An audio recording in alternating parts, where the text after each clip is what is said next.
ತುಂಬಾ ಇತಿಹಾಸ ಉಳ್ಳ ಒಂದು ದೇವಸ್ಥಾನ ಇದು. ಏನಪ್ಪ ವಿಶೇಷತೆ ಅಂದ್ರೆ ಈ ಮಾವಿನ ಮರ ಸುಮಾರು 3500 ವರ್ಷಗಳಿಂದ ಹಿಂದೆಯಿಂದನೂ ಇದೆಯಂತೆ. ಮುರುಗು ಏಕಾಂಬರಾಧರ ಟೆಂಪಲ್. ದೇವಸ್ಥಾನದ ಕಂಬಗಳನ್ನ ನೋಡ್ಬೋದು ನೀವು, ಯಾವ ರೀತಿ ಜೋಡಣೆ ಮಾಡಿ ನಿಲ್ಸಿದ್ದಾರೆ. ನಿಮ್ಮೆಲ್ಲರಿಗೂ ಏಕಾಂಬರೇಶ್ವರ ನಾನು ಕಣ್ಣೆದ್ರಿಗೆ ಇದ್ರೆ ಶೂಟ್ ಮಾಡಿ ಸಾಯಿಸ್ಬಿಡ್ತೀನಿ. ಇರಿಟೇಷನ್ ಕಣ್ರಿ, ಕಳ್ಸಿ ಆಚೆ. ವೀಕ್ಷಕರೇ, ನಿಮ್ಮೆಲ್ಲರಿಗೂ ಏಕಾಂಬರೇಶ್ವರ ದೇವಸ್ಥಾನಕ್ಕೆ ಸ್ವಾಗತ ಸುಸ್ವಾಗತ. ಮೇಘಾಲಯದಿಂದ ಹಿಡಿದು ಕರ್ನಾಟಕದವರೆಗೂ ನಾನಾ ತರದ ಜನಗಳಿಗೆ ನಾನಾ ತರದ ನೀರು ಕುಡಿಸಿರೋ ಸಿಡಿಗೊಂಡು ಈ ಸಾಂಗ್ಲಿಯಾನ.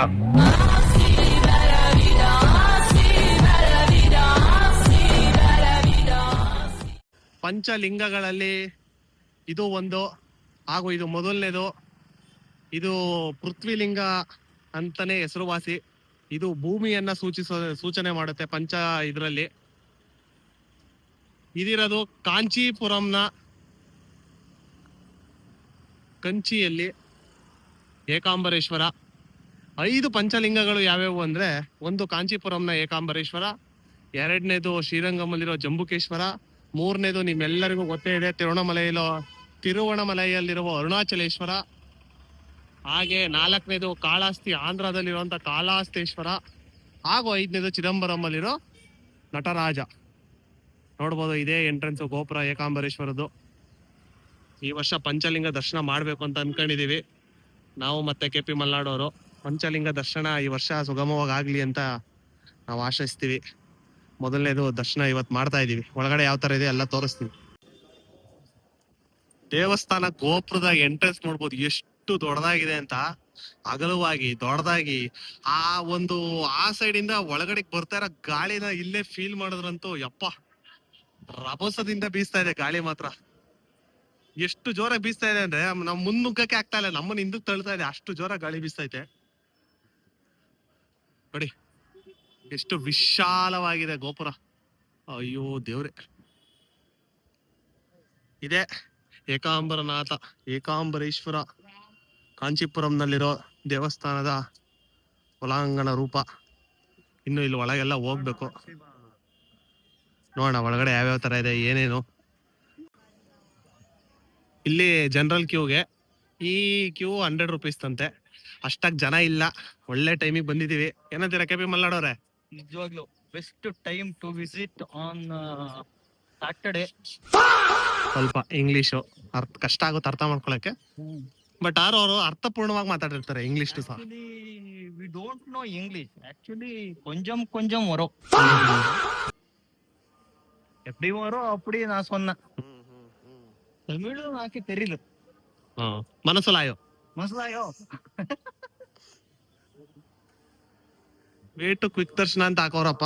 ಆ ಸೈಡ್ದು ಈ ಸೈಡ್ದು ಗೊತ್ತಿಲ್ಲ, ನೋಡೋಣ. ದೇವಸ್ಥಾನದ ಕಂಬಗಳನ್ನ ನೋಡ್ಬೋದು ನೀವು, ಯಾವ ರೀತಿ ಜೋಡಣೆ ಮಾಡಿ ನಿಲ್ಸಿದ್ದಾರೆ. 1000 ಕಂಬಗಳಿರುವಂತ ದೇವಸ್ಥಾನ ಇದು. ನೋಡ್ಬೋದು ನೀವು ಇಲ್ಲಿ ಯಾವ ತರ ಇದೆ ಅಂತ. ಹಾಗೂ ಇಲ್ಲಿ ಲಿಂಗಗಳನ್ನ ಸಹ ಪ್ರತಿಷ್ಠಾಪನೆ ಮಾಡ್ತಾ ಹೋಗಿದ್ದಾರೆ.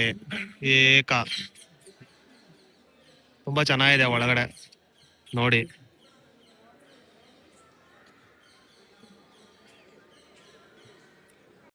ಕಾಂಚೀಪುರಂನ ಏಕಾಂಬರೇಶ್ವರ ದೇವಸ್ಥಾನದ ಒಳಾಂಗಣ ಲೋಕವನ್ನ ನೋಡ್ಬೋದು ನೀವು. ಸಹಸ್ರ ಲಿಂಗಗಳನ್ನ ಸುತ್ತ ಇಟ್ಟಿದ್ದಾರೆ. ಆಗ್ಲೇ ಅಲ್ಲೊಂದ್ ಸ್ವಲ್ಪ ತೋರಿಸ್ದೆ, ಇದು ಕಂಟಿನ್ಯೂಷನ್. ಹಾಗೆ ನೀವು ಇಲ್ಲಿ ಒಳಗಡೆ ಬಂದು ಸ್ವಲ್ಪ ಮುಂದಕ್ಕೆ ಬಂದ್ರೆ ನಿಮ್ಗೆ ಇಲ್ಲೊಂದು ಪುಟ್ಟ ದೇವಸ್ಥಾನ ಸಿಗುತ್ತೆ, ದೇವಸ್ಥಾನದ ಒಳಗಡೆನೆ. ಹಾಗೂ ಇಲ್ಲೊಂದು ಮಾವಿನ ಮರ ಇದೆ ನೋಡಿ.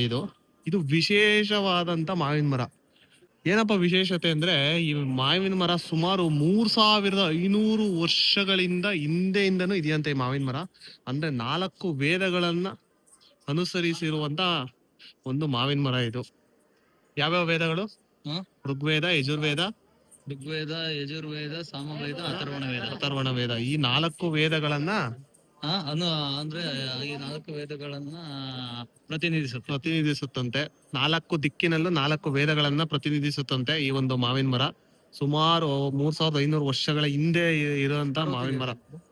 ಹಾಗೂ ಇಲ್ಲಿನ ಮತ್ತೊಂದು ಇತಿಹಾಸವೇನಂದ್ರೆ, ಪಾರ್ವತಿ ದೇವಿ ಅಂದ್ರೆ ಸತಿ ದೇವಿಯ ಒಂದು ಮರಣ ಆದ್ಮೇಲೆ ಪಾರ್ವತಿ ದೇವಿ ಪುನರ್ಜನ್ಮವಾಗಿ ತಾಳ್ತಾಳೆ. ಪಾರ್ವತಿ ದೇವಿ ಮತ್ತೆ ಶಿವನನ್ನ ಒಲಿಸ್ಬೇಕು.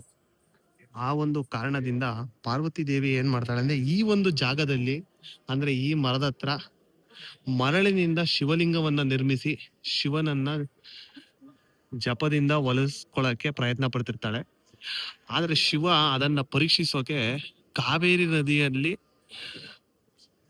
ಪ್ರತ್ಯಕ್ಷನಾಗಿ ಅದನ್ನ ಉಕ್ಕ ತರ ಮಾಡಿ ಆ ಉಕ್ಕಿದಂತ ನೀರು ಈ ಶಿವಲಿಂಗವನ್ನ ಅಳಿಸ್ಲಿ ಅನ್ನೋ ತರ ತುಂಬಾ ಬೋರ್ಗರತದಿಂದ ಆ ಕಾವೇರಿ ನದಿ ಉಕ್ಕಿ ಇಲ್ಲಿ ಬರುತ್ತೆ. ಆದ್ರೆ ಪಾರ್ವತಿ ದೇವಿ ತನ್ನ ಭಕ್ತಿಯಿಂದ ತನ್ನ ಪ್ರೀತಿಯಿಂದ ಆ ಶಿವಲಿಂಗವನ್ನ ಅಪ್ಪಿ ಹಿಡಿತಾಳೆ.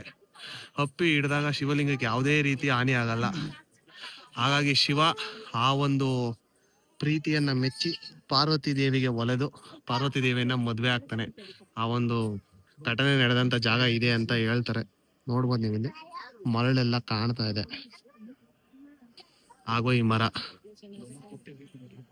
ಹಾಗೂ ವೀಕ್ಷಕರ ಇಲ್ಲಿನ ಇನ್ನೊಂದು ವಿಶೇಷತೆ ಏನಂದ್ರೆ ಈ ನಾನು ಆಗ್ಲೇ ಹೇಳಿದ್ನಲ್ಲ 4 ದಿಕ್ಕಿನಲ್ಲಿ 4 ವೇದಗಳ ತರ ಆ 4 ದಿಕ್ಕಿನಲ್ಲೂ ಹಣ್ಣುಗಳನ್ನ ತಿಂದ್ರೆ ಡಿಫ್ರೆಂಟ್ ಟೇಸ್ಟ್ ಕೊಡುತ್ತಂತೆ. ಅಂದ್ರೆ ಒಂದ್ ಸೈಡ್ ಅಲ್ಲಿ ಇರೋಂತ ಟೇಸ್ಟ್ ಇನ್ನೊಂದ್ ಸೈಡ್ ಅಲ್ಲಿ ಇರಲ್ಲ. 4 ದಿಕ್ಕಿನಲ್ಲೂ ಡಿಫ್ರೆಂಟ್ ಟೇಸ್ಟ್ ಕೊಡುವಂತ ಏಕೈಕ ಮರ ಇರೋದು ಇಲ್ಲೊಂದೇ. ನೋಡ್ಬೋದು ನೀವು ಇದೇ ಮರ 3500 ವರ್ಷಗಳ ಹಿಂದೆ ಅಂತ ಅಲ್ಲಿ ನಮ್ಗೆ ಅರ್ಚಕರು ಸಹ ಹೇಳಿದ್ರು. ಹಾಗೂ ಅಲ್ಲೇ ಒಂದು ಸ್ಥಳೀಯದಲ್ಲೇ ದೇವರಿದೆ, ಶಿವ ಹಾಗೂ ಪಾರ್ವತಿ ನೆಲೆಸಿರೋಂಥದ್ದು. ಹಾಗೂ ಶಿವನನ್ನ ಒಲಿಸಿದಂತ ಪಾರ್ವತಿ ಶಿವನನ್ನ ಒಲಿಸಿದಂತ ಜಾಗ ಕೂಡ ಇದೆ ಅಂತ ತಿಳಿಸ್ಕೊಟ್ರು. ಬಂದವರು ಕಾಂಚೀಪುರಂಗೆ ಏಕಾಂಬರೇಶ್ವರ ದೇವಸ್ಥಾನ ಹಾಗೂ ಈ ಒಂದು ಸ್ಥಳನ ಮಿಸ್ ಮಾಡಕ್ ಹೋಗ್ಬೇಡಿ. ಆಮೇಲೆ ಇಲ್ಲಿ 1000 ಮಂಟಪಗಳು ಅಂತ ಒಂದು ಹೆಸರುವಾಸಿ ಇದೆ. 1000 ಪಿಲ್ಲರ್ಸ್ ಅಂತ ಸಹ ನೀವು ಇಲ್ಲಿ ನೋಡಕ್ ಸಿಗುತ್ತೆ ಈ ಒಂದು ದೇವಸ್ಥಾನದಲ್ಲಿ. ಓ ನೋಡಿ ಅದೇ ಕ್ಯೂ, ಸಖತ್ ಜನ ಆಗಿದ್ದಾರೆ. ಇವಾಗ ನಮ್ದೆಂಗೋ ದರ್ಶನ ಆಯ್ತು. ಹಾಗೂ ಲಿಂಗಗಳನ್ನ ನೋಡ್ಬೋದು. ಸುಮಾರು ಲಿಂಗಗಳನ್ನ ಸುತ್ತ ದೇವಸ್ಥಾನದ ಸುತ್ತ ಜೋಡಿಸ್ಕೊಂತ ಬಂದಿದ್ದಾರೆ. ಸಕ್ಕದಾಗಿದೆ. ಇದೇ ಮಂಟಪ ನೋಡಿ ಯಾವ ತರ ಇದೆ ಅಂತ. ಇಲ್ಲೆಲ್ಲ ನಿಮಗೆ ಫೋಟೋಸ್ ಅಲೋ ಇದೆ. ಸುಮಾರು ಈ ತರ ಲಿಂಗಗಳು 1008 ಲಿಂಗಗಳನ್ನ ಪ್ರತಿಷ್ಠಾಪನೆ ಮಾಡಿದ್ದಾರೆ. ಆ ಎಂಡಿಂದ ಈ ಎಂಡ್ ವರ್ಗು ನೋಡ್ಬೋದು ನೀವು ಇಲ್ಲಿ. ಹಾಗೂ ಇಲ್ಲೊಂದು ಶಿವಲಿಂಗ ಇದೆ, ಸಖತ್ತಾಗಿದೆ. ಆ ಶಿವಲಿಂಗಗಳಲ್ಲೇ ಶಿವಲಿಂಗವನ್ನ ಕೆತ್ತಿದ್ದಾರೆ ನೋಡಿ. ತುಂಬಾ ವಿನ್ಯಾಸವಾಗಿ ಸಖತ್ತಾಗಿದೆ ಇಲ್ಲಿ ಅಂತೂ. ಬನ್ನಿ, ಬಂದವರು ಇದನ್ನೆಲ್ಲ ನಾವು ತೋರಿಸಿರೋಂಥದ್ನೆಲ್ಲ ಕಣ್ತುಂಬ ನೋಡಿ ಆನಂದಿಸಿ ದೇವರ ಕೃಪೆಗೆ ಪಾತ್ರರಾಗಿ ಹಾಗೂ ನಿಮ್ಮ ಪ್ರೀತಿ ವಿಶ್ವಾಸ ಸದಾ ಹೀಗೆ ಇರ್ಲಿ ಅಂತ ಕೇಳ್ಕೊತೀವಿ. ಶಿವನ ಮುಂಭಾಗದಲ್ಲಿ ನಂದಿಯನ್ನ ನೋಡ್ಬೋದು ಇಲ್ಲಿ. ಹಾಗೂ ಈ ಕಡೆ ಅದ್ಭುತವಾದಂತ ಒಂದು ಕಲ್ಯಾಣಿ ಸಹ ನಿಮಗೆ ಇಲ್ಲಿ ನೋಡಲಿಕ್ಕೆ ಸಿಗುತ್ತದೆ. ಪರವಾಗಿಲ್ಲ, ಕಲ್ಯಾಣಿ ನೀರಿದೆ, ತುಂಬಾ ಚೆನ್ನಾಗಿದೆ. ಇಲ್ಲಿಗೆ ಪಂಚಲಿಂಗಗಳ ದರ್ಶನದಲ್ಲಿ ಮೊದಲನೆಯ ಲಿಂಗ ಆಗಿರುವ ಏಕಾಂಬರೇಶ್ವರ ದೇವಸ್ಥಾನದ ದರ್ಶನವನ್ನ ಪಡೆದಿದ್ದೇವೆ. ಇನ್ನ 4 ಲಿಂಗಗಳು ಬಾಕಿ ಇದಾವೆ. ಅದನ್ನ ಎಲ್ಲಾ ದೇವರ ದರ್ಶನವನ್ನ ಪಡೆಯುವಂತಾಗಲಿ ಅಂತ ಈ ಒಂದು ದೇವರಲ್ಲಿ ನಾವು ಬೇಡ್ಕೊತಾ ಇದ್ದೀವಿ. ಈ ಒಂದು ರಾಜಗೋಪುರ ಸುಮಾರು 192 ಅಡಿಗಳ ಎತ್ತರವಿದೆ. ಇದೊಂದು ಪ್ರಸಿದ್ಧವಾದ ರಾಜಗೋಪುರ ಅಂದ್ರೆ ಹೆಸರುವಾಸಿಯಾಗಿದೆ ಏಕಾಂಬರೇಶ್ವರ ದೇವಸ್ಥಾನದಲ್ಲಿ. ನೋಡ್ಬೋದು ಯಾವ ರೀತಿ ಇದೆ ಅಂತ. ಸುಮಾರು ಜನ ಹೊರಗಡೆಯಿಂದ ಎಲ್ಲ ಈ ದೇವಸ್ಥಾನಕ್ಕೆ ವಿಸಿಟ್ ಕೊಟ್ಟಿದ್ದಾರೆ. ಫಾರಿನರ್ಸು, ಆಂಧ್ರದಿಂದ, ತೆಲಂಗಾಣದಿಂದ ಹಾಗೂ ನಾವು ಕರ್ನಾಟಕದಿಂದ ಈ ತರ.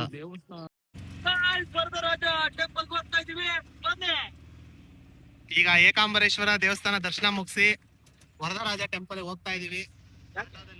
ಯಾಕೆ ಹೋಗ್ತಾ ಇದೀರಿ? ವರದರಾಜ ಟೆಂಪಲ್ ಅಲ್ಲಿ ತುಂಬಾ ಹಳೆಯ ಇತಿಹಾಸ ಉಳ್ಳ ಒಂದು ಪ್ರಸಿದ್ಧವಾದ ಒಂದು ದೇವಸ್ಥಾನ ಅದು. ಅಲ್ಲಿ ಹೋದಾಗ ಪೂರ್ತಿ ಇತಿಹಾಸದ ಬಗ್ಗೆ ನಾನು ನಿಮ್ಗೆ ತಿಳಿಸ್ಕೊಡ್ತೀನಿ. ಆಟೋದಲ್ಲಿ ಹೋಗ್ತಾ ಇದೀವಿ. ಪರ್ ರೇಟ್ 40 ರೂಪೀಸ್ ಹೇಳಿದ್ರು, 30 ರೂಪೀಸ್ ಮಾತಾಡಿದೀವಿ. ಬ್ರದರ್ ಆಟೋ ಓಡಿಸ್ತಾ ಇದಾರೆ. ನಿಮ್ ಹೆಸರು?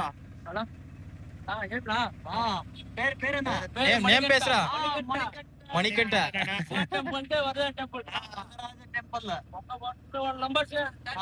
కొంచెం హిస్టరీ సొన్న ಓಲ್ಡ್ ಟೆಂಪಲ್ ಅಣ್ಣಂಗ ಟ್ಯಾಂಕ್ಸ್. ಆರಿಲ್ಮಿಗು ವರದರಾಜ ಪೆರುಮಾಳ್ ಟೆಂಪಲ್ಗಳು ಸ್ವಾಗತಂ ಸುಸ್ವಾಗತಂ. ಇದು ಕಾಂಚೀಪುರಂ ಅಲ್ಲಿ ಲೊಕೇಟ್ ಆಗಿರುವ ಇನ್ನೊಂದು ಅದ್ಭುತವಾದ ದೇವಸ್ಥಾನ. ತುಂಬಾ ಇತಿಹಾಸ ಉಳ್ಳ ಒಂದು ದೇವಸ್ಥಾನ ಇದು. ವಿಷ್ಣು ದೇವರನ್ನ ಪೂಜಿಸುವಂತ ಒಂದು ದೇವಸ್ಥಾನ ಇದು. ವರದರಾಜ ದೇವರು ವಿಷ್ಣುವಿನ ಸ್ವರೂಪ. ಇದರ ಇತಿಹಾಸವನ್ನ ಪೂರ್ತಿಯಾಗಿ ತಿಳಿಸ್ಕೊಡ್ತಾ ಹೋಗ್ತೀನಿ. ದಯವಿಟ್ಟು ವಿಡಿಯೋನ ಪೂರ್ತಿಯಾಗಿ ನೋಡಿ.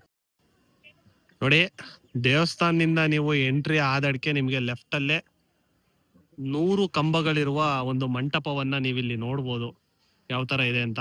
ಮೋಸ್ಟ್ಲಿ ಎಂಟ್ರಿಗೆ ಟಿಕೆಟ್ ಅನ್ಸುತ್ತೆ ಇಲ್ಲಿ ನೋಡಕ್ಕೆ. ಇಲ್ಲಿ ನಿಂತಿದ್ದಾರೆ ಅಣ್ಣ. 100 ಕಂಬಗಳಿರುವ ಮಂಟಪ. ವರದರಾಜ ದೇವಸ್ಥಾನದ ಮುಂಭಾಗದಲ್ಲಿರುವಂತ ಒಂದು ಎಂಟ್ರೆನ್ಸ್. ಈಗ ಎಲ್ಲ ಬಾಯ್ಸ್ ಎಂಟ್ರಿ ಆಗ್ತಾ ಇದೀವಿ. KP ಮಲ್ನಾಡ್ ಅವರು ಒಳ್ಳೊಳ್ಳೆ ಆಕ್ಷನ್ ಡಿಫ್ರೆಂಟ್ ಆಗೆಲ್ಲ ಆಂಗಲ್ ಅಲ್ಲೆಲ್ಲ ವಿಡಿಯೋಸ್ ಮಾಡ್ತಾ ಇದಾರೆ. ನಿಮ್ಗೆ ಅದೆಲ್ಲ ಶಾರ್ಟ್ಸ್ ಅಲ್ಲಿ ಸಿಗುತ್ತೆ, ಪೂರ್ತಿಯಾಗಿ ನೋಡ್ಬೋದು. ಇದೇ ಎಂಟ್ರೆನ್ಸ್.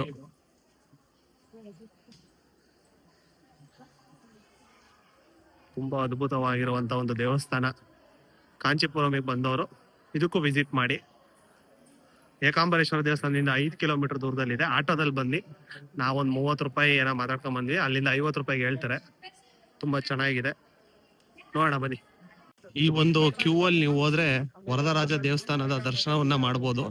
ಹಾಗೆ ಗೋಲ್ಡನ್ ಲಿಸರ್ಡ್ ಅನ್ನ ಸಹ ನೀವು ಅಲ್ಲಿ ನೋಡ್ಬೋದು.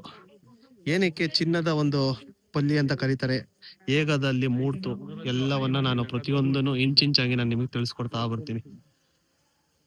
ದೇವಸ್ಥಾನದ ಎಂಟ್ರೆನ್ಸ್, ಮೇನ್ ಎಂಟ್ರೆನ್ಸ್ ಅದು ನಾವು ಆಗ್ಲೇ ತೋರಿಸಿದ್ದು ಗೋಪುರದ ಎಂಟ್ರೆನ್ಸ್. ಇದು ಮೇನ್ ಎಂಟ್ರೆನ್ಸ್. ಇಲ್ಲಿ ನೀವು ಏನೇನ್ ನೋಡ್ಬೋದು ಅಂದ್ರೆ ನೋಡಿ, ಇಲ್ಲಿ Yoga Narasimha, Varadaraja Perumal, golden lizard. Entrance ಅಲ್ಲಿ ಯೋಗ ನರಸಿಂಹ ಸ್ವಾಮಿ ದೇವಸ್ಥಾನ ದೇವರ ದರ್ಶನ ಮಾಡ್ಕೊಂಡು ಈಗ ನಾವು ಗೋಲ್ಡನ್ ಲಿಸರ್ಡ್, ಚಿನ್ನದ ಪಲ್ಲಿ ಇರುವಂತ ಒಂದು ಜಾಗಕ್ಕೆ ಹೋಗ್ತಾ ಇದೀವಿ. ವರದರಾಜ ಟೆಂಪಲ್ಗೆ ಹೋಗುವಂತ ದಾರಿಯನ್ನ ನೀವು ನೋಡಬಹುದು ಯಾವ ತರ ಇದೆ ಅಂತ. 2-3 ಫ್ಲೋರ್ ಹತ್ಬೇಕು ಗೈಸ್. ಹತ್ಕೊಂಡ್ ಮೇಲೆ ಹೋಗ್ಬೇಕು. ಚೆನ್ನಾಗಿದೆ. ಹೋಗೋದು 2 ಒಂದೇ ವೇ ಆಗಿರೋದ್ರಿಂದ ಸ್ವಲ್ಪ ಇಕ್ಕಟ್ಟು ಹಾಗೂ ಟೈಮ್ ಸಹ ಜಾಸ್ತಿ ಇದಾಗ್ತಾ ಇದೆ. ತೊಂದ್ರೆ ಇಲ್ಲ. ಬಟ್ ನಮ್ ಕಡೆಯಿಂದ ಒಂದು ದೊಡ್ಡ ಸಜೆಷನ್ ಏನಂದ್ರೆ, ಬ್ಯಾಗ್ ಅಲ್ಲಿ ಐಟಮ್ಸ್ ತರೋರು ಸ್ವಲ್ಪ ನೋಡ್ಕೊಂಡು ಲಿಮಿಟೆಡ್ ಆಗಿ ತನ್ನಿ. ಇಲ್ಲೆಲ್ಲೋ ಲಾಕರ್ ಸಿಸ್ಟಮ್ಸ್ ಜಾಸ್ತಿ ಇಲ್ಲ, ಎಲ್ಲೋ ತುಂಬಾ ರೇರು. ಎಲ್ಲ ಅಂಗಡಿಗಳಲ್ಲೇ ನಮ್ಮ ಅಂಗಡಿಲಿ ಇಟ್ಟೋಗಿ ಅಂತಾರೆ. ಹಂಗಾಗಿ ಸೆಕ್ಯೂರಿಟಿ ಲಾಕರ್ ಸಿಸ್ಟಮ್ ಇಲ್ಲ.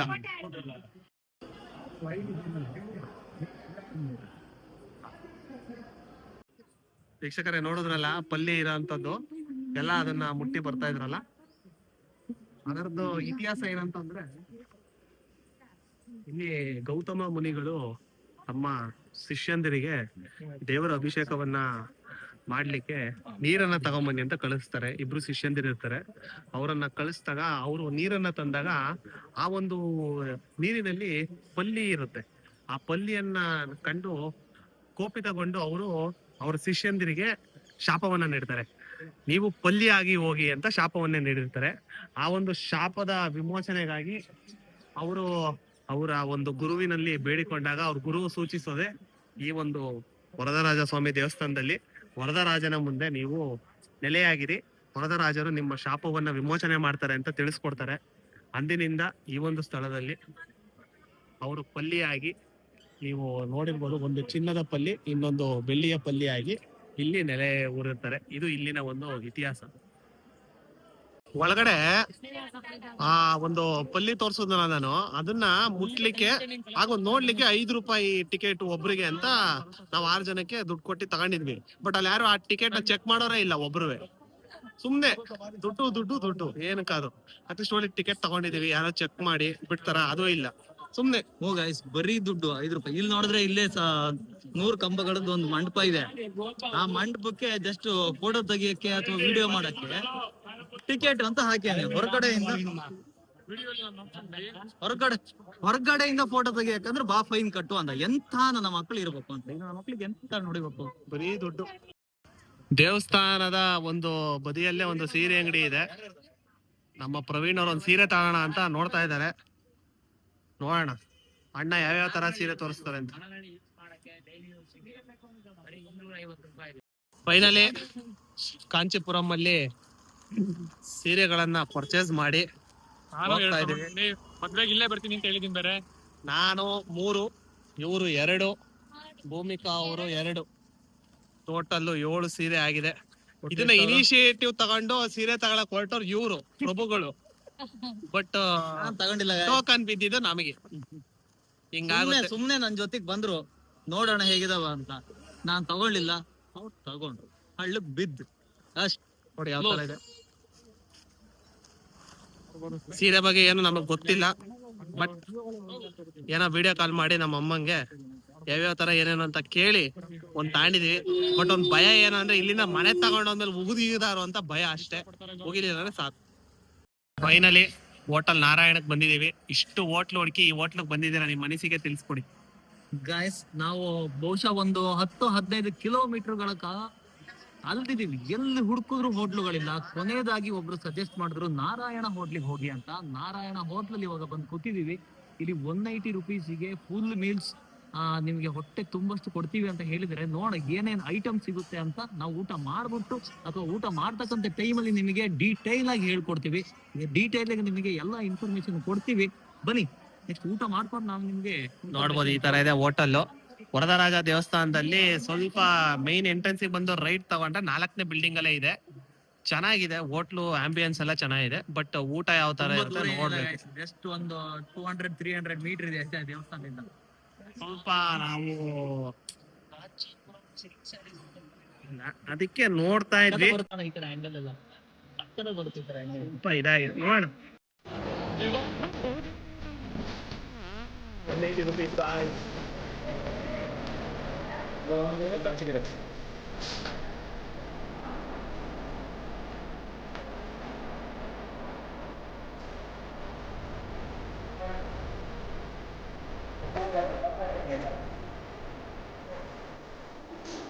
ಸಿಂಬಲ್ ತೋರ್ದಪ್ಪ, ಸೂಪರ್ ಸಿಂಬಲ್ ತಿನ್ಬಿಟ್ಟು.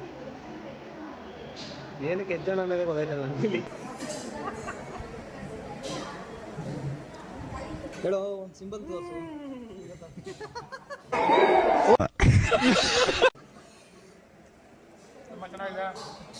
ಇಲ್ಲ ಹಾ, ಸುಮ್ಮನೆ ಎಕ್ಸ್ಪ್ರೆಷನ್. ದುಡ್ಡೇನ್ ಸ್ವಾಮಿ ತಲೆ ಎಡ್ಕರು ಸಂಪಾದನೆ ಮಾಡ್ತಾರೆ. ಜನರನ್ನ ಜಾಗೃತರನ್ನಾಗಿ ಮಾಡೋದು ಅದೇ ನಮ್ಮ ಉದ್ದೇಶ.